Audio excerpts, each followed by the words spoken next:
In the summer of 1992, 19-year-old Ethan Walker vanished after a late-night stop at a remote Montana gas station. No witnesses, no struggle, no goodbye. For 3 decades, his disappearance haunted his small town and devastated his mother, who never stopped searching. Then in 2024, a mysterious package arrived at her doorstep. Ethan's wallet, untouched as if frozen in time, along with a chilling note, "I'm sorry I waited this long." Suddenly, a cold case burst back to life. As investigators retrace forgotten steps and secrets long buried rise to the surface, one question refuses to fade. What really happened to Ethan that night, and why has someone decided to speak after all these years? This is a story about guilt, truth, and a mother's love that refused to die. What comes next will change everything. To uncover the truth hidden in the shadows, stay with us. Subscribe to Missing Shadows, where every story whispers a secret. The wind carried the smell of gasoline and pine as it swept across the flat Montana plains, brushing against the windows of the little Sinclair gas station on Highway 89. Inside, fluorescent lights flickered, humming a tired lullaby. It was October 15th, 1992, the kind of crisp fall evening that made your breath curl in front of you like smoke. Ethan Walker, 19, with shaggy brown hair tucked under a trucker cap and a denim jacket worn thin at the cuffs, leaned against the payphone outside. He held the receiver loosely, his boot tapping a rhythm on the concrete. His mother, Mary, would later say she remembered his voice from that last call, calm but distracted. "Just stopping for gas," he had said. "Be home before midnight." She believed him. The clerk remembered him too. Polite, quiet, bought a bag of pretzels and a Mountain Dew, paid in cash, and then he was gone. Not gone like a boy off to college or drifting away in some emotional sense. Gone as in never seen again. His car, a beat-up 1984 Toyota pickup, was found 3 days later off a dirt trail 20 miles from the station, locked and empty. No signs of a struggle, no note, no Ethan. For months, Mary barely slept. Volunteers combed forests and fields. News anchors repeated his name until it faded into the white noise of other tragedies. By spring, the posters were weather-worn and curled at the corners, and Ethan Walker became another cold file in a metal drawer, boxed away like a life no one knew what to do with. Mary Walker never changed her phone number. Even when she moved to a smaller place in Helena, even when telemarketers made her evenings miserable, she kept that same line, just in case Ethan ever called. The first year after his disappearance was a blur of movement: press interviews, candlelight vigils, reward flyers taped to utility poles, and endless hikes with search teams. She clung to the hope that maybe he'd hit his head, wandered off, or been picked up by someone who didn't know who he was. Maybe he just needed time. But time doesn't wait for grief to finish. Mary's hair turned gray before she turned 50. She stopped baking bread, stopped going to church, stopped listening to the radio. Ethan had loved music. Every song hurt. She kept his room intact for years, dusting the baseball trophies and folding the quilt he never got to take to college. The smell of him, shampoo, leather, Old Spice, eventually faded, but she'd sit on his bed sometimes and close her eyes, trying to remember how his laugh sounded when he teased her about her meatloaf. The years wore on. Friends drifted, detectives retired, even the town forgot. Once in 2007, she got a tip. A man in Oregon who looked just like Ethan. She drove 8 hours in a borrowed car, only to find a man named Caleb, who was kind, confused, and very much not her son. That night, Mary didn't cry. She just sat in a motel bathroom, staring at her reflection, wondering how a face so familiar to her could mean nothing to someone else. Eventually, people stopped asking. The case was officially cold. But Mary never gave up. She wrote him a birthday letter every year, bought him a Christmas gift and placed it under a tree only she could see. Each package stayed wrapped until 2024. That's when the mailbox creaked open with a sound she hadn't heard in years, the thud of a padded envelope landing inside. And in it, Ethan's wallet. It was a Wednesday morning in March 2024, the kind where the sky was the color of old cotton, and the frost clung stubbornly to the porch steps. Mary wrapped her cardigan tighter and shuffled out to the mailbox, like she did every morning. Bills, flyers, and AARP magazine. Then something strange, a small brown padded envelope. No return address, no sender, just her name. Mary Walker, handwritten in shaky block letters. The ink was slightly smudged, as if it had traveled far through snow or rain. Her breath caught. She turned it over in her hands. The postmark was faded, but it had been mailed from somewhere in Idaho, or maybe Utah. The corner was torn slightly as if someone had second-guessed sending it. Inside, nestled in the thin tissue paper, was Ethan's wallet. She knew it instantly. The worn black leather, the tiny scrape on the edge he got from a skateboard fall in 11th grade. Her fingers trembled as she opened it. His driver's license, age 19.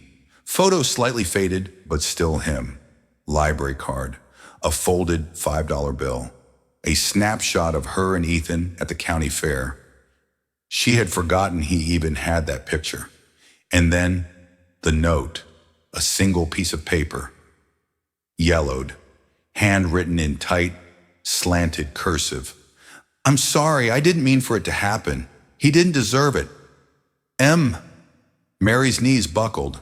She gripped the side of the kitchen counter, heart thudding against her ribs. She read it again and again, her eyes scanning the note for some clue, some explanation. Who was M? Why now?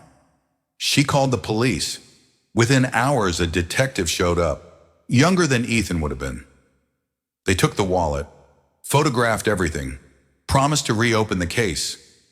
Mary stood by the window that night, watching the snow fall. For the first time in 32 years, Ethan wasn't just a memory, he was a story still unfolding. And someone out there knew what really happened. Detective Natalie Reed had only been in high school when Ethan Walker vanished, but she remembered the face, the photo on those weather-worn posters that used to flutter on street corners, like ghosts refusing to leave. Now, 32 years later, she held Ethan's wallet in her gloved hands, laid out in the evidence room under harsh fluorescent light. The scent of old leather and paper wafted faintly upward, fragile things that had somehow survived decades in silence. "Where the hell has this been?" she muttered. The note was what disturbed her most. "I'm sorry.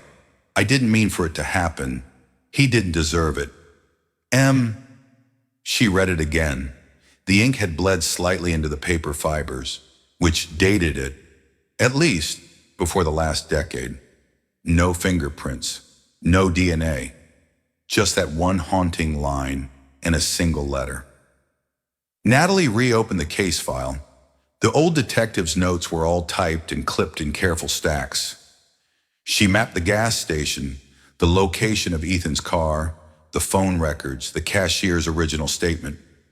She even looked up the truck stop camera logs, though they were long since erased or lost. But something new stood out. There had been one other name buried in the notes. Mark Ellison, 22 at the time, a part-time mechanic who worked 3 blocks from the station. He'd been questioned but dismissed. No motive, no criminal record. Natalie looked him up, now 54, living under a different name in northern Idaho. Owned a used tire shop. No arrests, no red flags. But there was something in his eyes when she found his DMV photo. A kind of weight, like a man carrying something too long. She scribbled his name on her board. Next to it, she wrote, M ? Meanwhile, Mary waited, sitting in Ethan's old rocking chair, clutching a copy of the photo that had been in the wallet. She'd aged, yes, but grief had given her patience. She didn't care how long it took. For the first time in 3 decades, someone was looking again. And somewhere, someone who'd buried the truth was about to hear a knock on their door. Natalie parked across the street from Ellison Auto and Tire in Bonners Ferry, Idaho, a sleepy town tucked near the Canadian border. The shop looked harmless enough: rusted signage, stacks of used tires, a coffee-stained window with peeling decals. But her gut was tight. She stepped inside. The bell above the door jingled. A man came out from the back, wiping his hands on a rag. He looked up. Time hadn't hidden the resemblance. Still tall, still broad-shouldered, but now with gray-flecked hair and a weary face. "Mark Ellison?" Natalie asked. "Depends who's asking." "Detective Natalie Reed, Lewis and Clark County Sheriff's Office. I need to talk to you about Ethan Walker." He froze. It was less than a second, but she saw it. The name hit him like a hammer to the chest. "I don't know anything about that," he said quickly, too quickly. "We found his wallet. It was mailed to his mother last month." Mark's hand trembled just slightly. He shoved it into his pocket. "That was 30 years ago. You worked near the gas station. You were seen around there that week. You were questioned once, but we have a note now." She pulled out a photo of the note, slid it across the counter. Mark stared at it, swallowed. I didn't hurt him." Natalie leaned in. "Then tell me what happened." He hesitated. Then, "Can we talk somewhere else?" They sat in the break room. Stained linoleum, burnt coffee smell, buzzing fridge. Mark lit a cigarette with trembling fingers, even though it was clear he hadn't smoked in years. "It was late," he began. "October 1992. I was driving home from work, saw him, Ethan, hitchhiking. Said his truck had stalled down a gravel road. I offered him a ride back to it. Didn't think twice." He looked up. "But I wasn't alone." Natalie stiffened. "Who was with you?" "My cousin, Michael. He'd just gotten out of jail.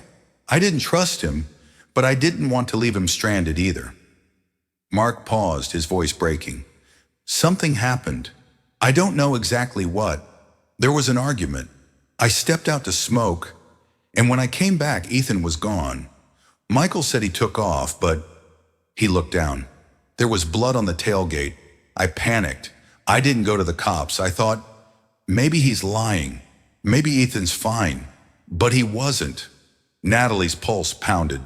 "And the wallet?" Mark blinked hard. "I found it in a box when I moved 2 months ago. I couldn't live with it anymore. I thought sending it back would make it right somehow. It hadn't, but it had started something." The next morning, Natalie sat at her desk, piecing together the fragments. Michael Ellison, no recent records, a handful of past misdemeanors, bar fights, a stolen truck in '94, and then silence.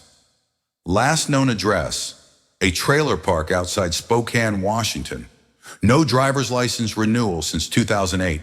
No bank accounts. No digital trail. A ghost. But people like Michael didn't disappear for long. They just hid in plain sight. She drove down to Spokane that Friday. The trailer park was the kind of place where window blinds stayed closed all day, and everyone knew when someone new pulled in. Natalie flashed her badge to the manager, a rail-thin woman with nicotine-stained fingers.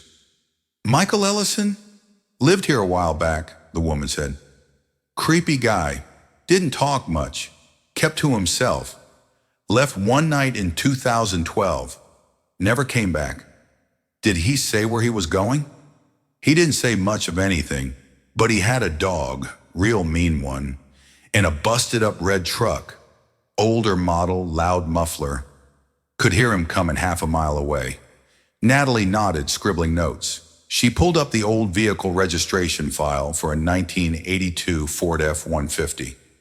Found it had been impounded in Missoula in 2016. Abandoned. When she had the vehicle processed again, the report turned up something chilling. Tiny traces of blood in the bed liner. Old, dry, never tested, never matched. She ordered a rush DNA comparison with a sample they'd kept on file from Ethan's hairbrush. The next day, the results came back. A partial match. It wasn't proof of murder, but it was enough. She traced Michael again, this time through parole records. Someone had seen him. A grocery clerk in Idaho Falls reported a man matching his Photoshop lifting just 3 weeks ago. She sent out an alert. Deputies canvassed the area. The pieces were moving now, slowly but relentlessly. Natalie called Mary. "We may be close." Mary didn't say much, just a long breath, like she'd been holding it for 32 years.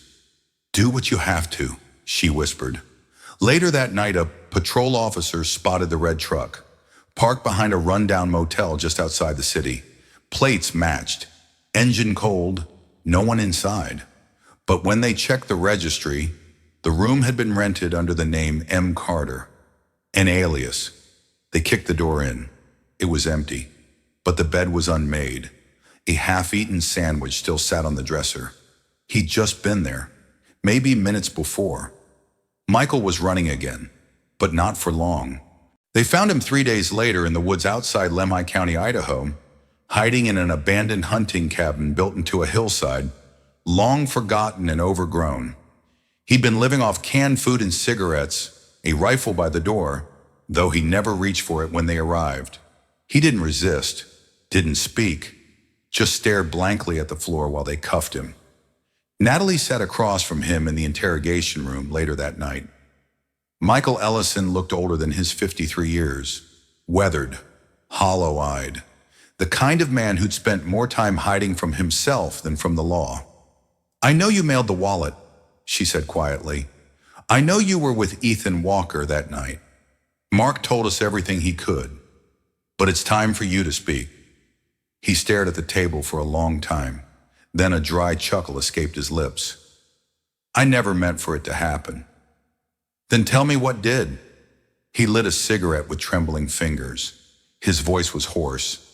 "We picked him up off the highway. He was just a kid. Said his truck wouldn't start. Mark didn't want to stop, but I insisted."